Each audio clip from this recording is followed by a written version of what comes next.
South African lawmakers have agreed to postpone by at least 6 months plans to allow savers early access to part of their pensions. A parliamentary finance committee last month agreed to introduce a so-called two-part pension system from March 1, even after the National Treasury and the retirement industry sought to delay its implementation. The new arrangement will enable individuals to contribute 1/3 of their savings into an account that can be accessible at any time, while 2/3 must only become available at retirement. Finance Minister Enoch Godongwana asked lawmakers to delay the introduction of the new system to September 1 to allow for necessary systems to be put in place. Joining me on the news to discuss this is an economist in South Africa, Phelisa Nkomo. Good morning, Phelisa, and thank you so much for joining me. Hi, good morning to you and good morning to the listeners. So can you give us a brief overview of the two-part system on retirement and how it will impact the retirement planning in South Africa? Well, I think firstly, we need to just say we congratulate the National Treasury for coming in with this type of retirement reforms they've long been waiting for by industry, but also as well as workers. So that's the first thing. I think the second issue is that it's important to just highlight that the reforms are coming from two systems of retirement that we had before, which is defined benefits and called a defined contribution. And just to explain simply what do those mean? For defined benefits, it meant that people contribute knowing what they will get at the end of their retirement, while defined contribution, people want to know. Now, the difference about this, which I think, again, I need to, give credit to both the trade union movement in South Africa, but as well as society organizations and ordinary workers who've really been saying that one of the key things we've experienced in South Africa is that our economy has really not been growing in the last decade. And therefore, the challenges that workers have been experiencing is the fact that they can actually see that they have funds that are available in their retirement, while at the same time, they're not able to pay for school fees, they're not able to pay for their houses. And in fact, sometimes their living conditions deteriorate because of the cost of living, while at the same time they have money.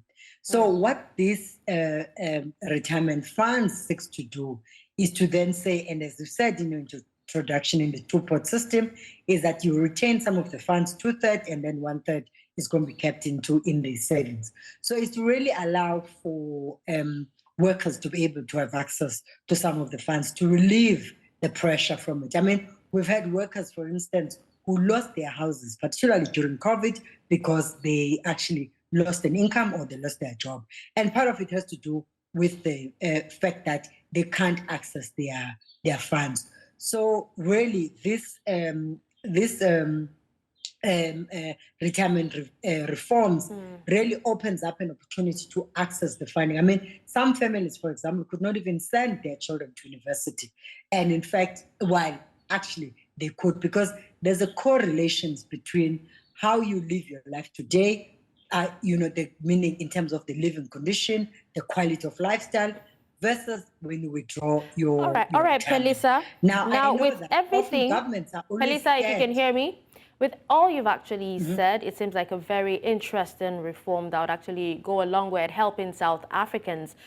Your country's finance minister has asked lawmakers to delay the introduction of this particular system to September 1 to allow for necessary systems to be put in place, even though the industry says it is almost ready. Now, what are the obvious drawbacks to this particular delay, Well, okay, the practical drawback is simple, is that it means that workers will not be able to access money immediately. That's the first thing. And then the second drawback is the fact that actually, workers who would, under normal circumstances, be under extreme financial pressure and were looking to access the funds, they wouldn't be able to. Of course, the minister makes an argument which is convincing that the South African Revenue Services is not entirely ready to, it doesn't have a system to make it sure that there's a proper taxation that is associated with the withdrawal of the savings. You have seen in some of the statements that he was making was that actually a correct taxation needs to be undertaken. So now we know, for instance, that when people leave their jobs, they have access to their pension funds, but they get heavily taxed, right? And the lack of work around the taxation on saving is actually not complete. Hence, the minister had said for correct taxation. So it is a drawback, of course, to people who are thinking that it would be a relief. And I'm really hoping that the legislative system is going to allow some form of transition, but also do what you call market signals, particularly for people who are actually eligible to draw the funds, where they could actually interact either to their creditors and alert them that they're expecting money. Okay, you talked about workers and talked about people who are actually, eligible. Who are those that are actually eligible for this particular system? And will it be mandatory on all the workers on South Africa if and when, it actually comes to play? Mm-hmm. That's a very good point. People who are unemployed in South Africa would not qualify for a retirement fund. Hence, the social security system provides a safety net for those who are unemployed. But people who are also seasonal workers, but also who work in what we call vulnerable sectors of the economy, will also not qualify because there is no retirement system that is embedded within, that strata of workers. But then, a group of people who are likely between the group of about 4 million to 7 million South Africans are likely to benefit, which is in this context would be private sector workers. It would be, people who run their own businesses who've taken up retirement funds, who have taken up, retirement annuities as part of protecting their families, but also it's public sector workers. They'll be able to actually qualify for these benefits. It won't be mandatory, by the way, but also obviously people who are going to have to motivate their situation.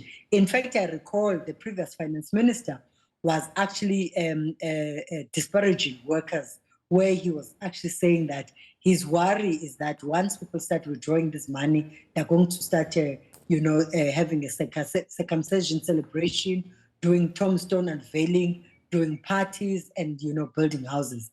And part of those comments, the point we're making from a human rights perspective is that sometimes it's really unfair to dehumanize people who don't have access to money on a daily basis, that when they get massive amount of money, they'll abuse it. But of course, what the state and the retirement fund has responsibility to do is to actually do financial literacy and financial advisory work to support their families. Because it's true that if you... All right, Phelisa, Nkomo, thank you so much. Sorry for cutting you short. We actually have to wrap up now, but thank you so much for your expert's view on this particular issue. Thank you so much for discussing this with us as well. Thank you very much. Thank you.